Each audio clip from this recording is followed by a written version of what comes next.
welcome back to my channel. If you're new here, I'm Ashley, I am blind.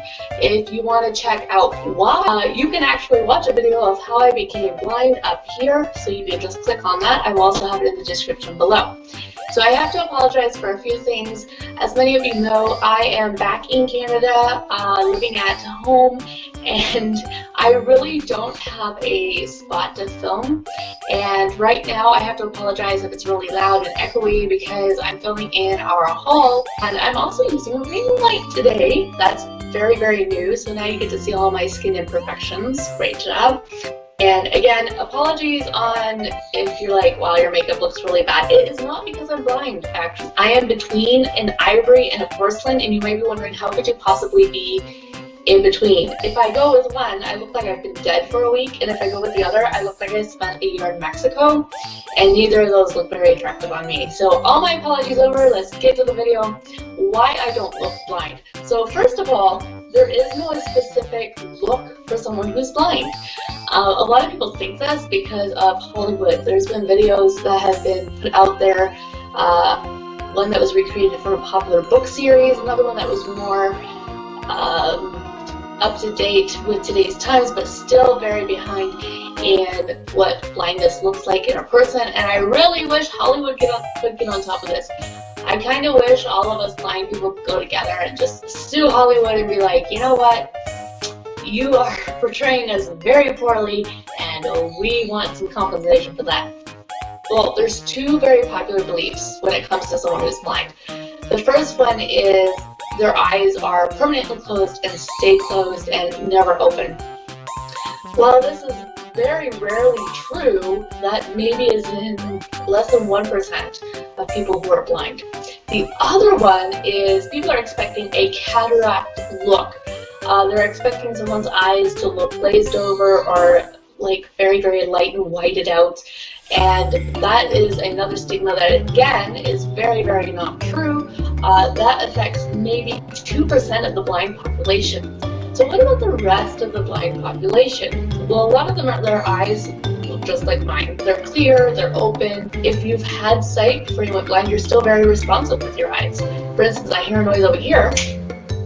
My first instinct is to so-called look in that direction. So my eyes will still function, like they will look like they're still functioning, because I look around, I focus on what I'm listening. Now, the longer you're blind, sometimes the less the eyes become responsive. The only time my eyes will change is right now.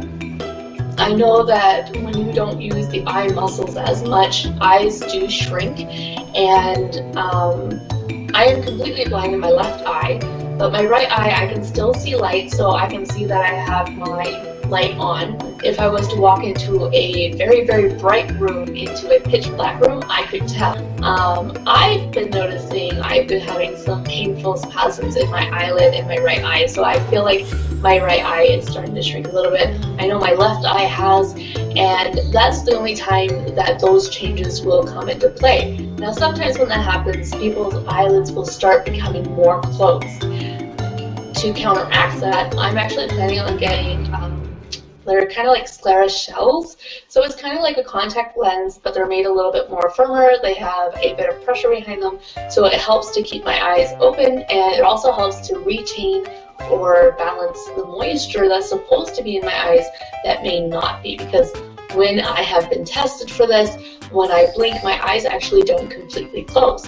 And that can also be blindness related, or actually it cannot be. So that's why I don't look blind.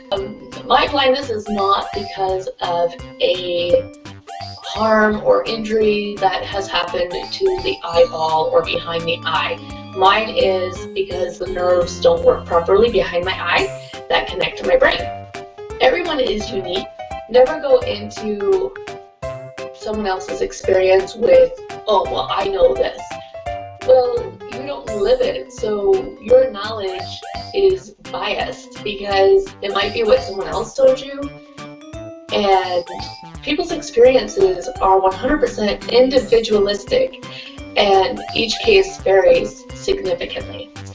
So I would really highly recommend don't have any kind of precepts or stigmas towards people.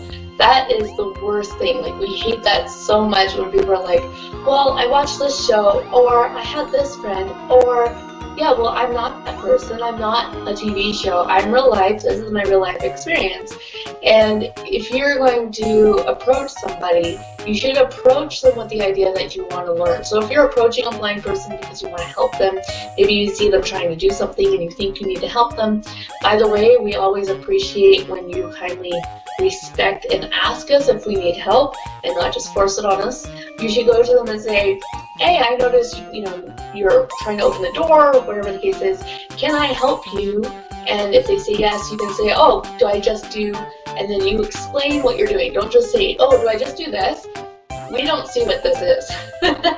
Or, oh, it's over there. That does not work. You have to be very vocal, very descriptive. So thank you so much for watching this. I think that is amazing. I think it's amazing that people watch any of my videos, because when I'm editing, I'm like, oh, it's so boring and I ramble so much. But thank you so much for watching. Please make sure to give this video a like and a subscribe. And I always love to hear people's comments. I'll talk to y'all later. Bye.